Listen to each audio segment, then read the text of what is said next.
Strapped into the front row of Earth's tallest roller coaster, the ride stops completely. A mechanic starts climbing the dizzying catwalk to fix your car. You look down at him and immediately start screaming for park security. You know this guy is trying to sabotage the ride because instead of carrying a wrench, he is holding a toilet plunger. In a highly stimulating environment like this, your brain gets bombarded with noise, flashing lights, and thousands of faces.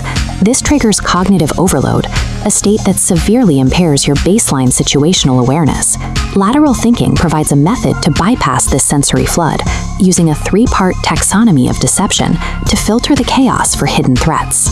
Surviving this environment requires the mental discipline to actively isolate the logical and visual errors that are hiding in plain sight. Let's see if your brain is ready for the ride. Safe from the coaster, you jump on the park's scenic train. Almost immediately, a passenger announces her purse was stolen at the last stop, and the culprit is definitely still sitting right here in your car. To find them, we apply the first category, contextual incongruity.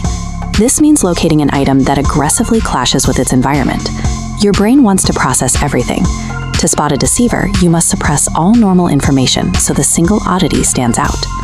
Scanning the passengers nearby, your eyes land on a young woman sitting directly across from you, pretending to be fast asleep. She presents an obvious contextual clash. She has a heavy winter coat draped over her legs, right in the middle of a hot summer theme park vacation. People do not wear winter gear in the summer heat by accident. She is deliberately using that oversized garment to conceal the stolen goods right on her lap. Genuine situational awareness requires understanding that an object entirely out of place is rarely a mistake. It is almost always a carefully chosen tool for deception. You hurry down to the park's restricted machinery control room to find out who is messing with the rides. 3 workers from a maintenance company step up, presenting their credentials to enter the highly dangerous area. Here, we rely on the second taxonomy category, behavioral contradiction. This occurs when a person's attire or actions defy the strict protocols of their supposed expertise. You quickly evaluate the 3 maintenance workers against the strict safety requirements of an industrial control room. 2 of them look professional and are dressed properly for the hazards. The 3rd worker fails the test. He is casually wearing sneakers instead of mandatory heavy safety boots, marking him as the impostor who shouldn't be in this room. The exact same logic applies to a VIP birthday event happening nearby. The host paid top dollar to hire a professional, highly skilled chef to cater the party. A quick glance at the chef's workstation reveals a glaring behavioral contradiction. His open laptop shows he is desperately searching the internet for basic instructions on how long to boil an egg.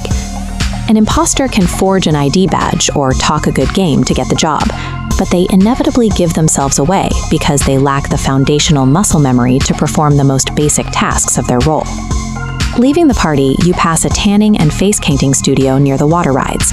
A model walks out of a booth looking completely orange. Someone maliciously swapped her tanning solution with a bucket of paint. To catch the vandal, we turn to the final category, evidence linkage. This is the process of connecting the lingering physical residue of an action back to a specific suspect. You look over at a group of giggling bystanders. One blonde girl stands out immediately because her hands and clothing still have obvious traces of the exact same orange paint left on them. We can take this same linkage logic over to the park's overflowing lost and found office. 3 different girls are arguing over a single bright pink suitcase, all claiming they are the rightful owner. Solving this requires tracing a much finer visual echo. You have to ignore the broad similarities, like the fact that all 3 clearly love the color pink, and instead scan for highly specific matching customization. You observe them closely and find the link. Only one of the girls is wearing a jacket covered in unique strawberry enamel pins, a perfect, precise match to the strawberry stickers plastered all over the suitcase. Every action and every lie leaves a physical residue behind in the environment. Catching a deceiver is simply a matter of tracing that visual echo back to its source. You have made it through the day. You identified the fake mechanic, caught the pickpocket hiding under her coat, and outsmarted the terrible chef. Survival in these high-pressure zones depends on lateral thinking, the conscious effort to manually override cognitive overload. Your ultimate defense against deception is actively scanning for breaks in the expected pattern. You look for the wrong tool, the misplaced winter coat, or the behavioral flaw that shatters wheel lesion. Take a moment to evaluate your own situational awareness today.